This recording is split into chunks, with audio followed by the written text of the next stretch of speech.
माझी आजी. आजी तू कशी आहेस ग?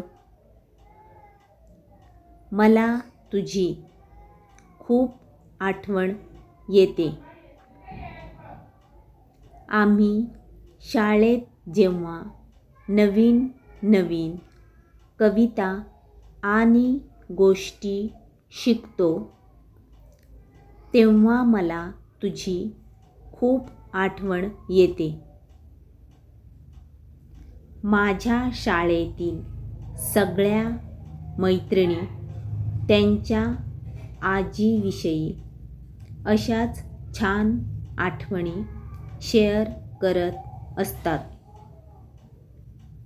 घरी आल्यावर मला तुझ्या हातची शेवईची खीर आणि पुरी खायची आहे. तुझे आशीर्वाद मला आहेतच.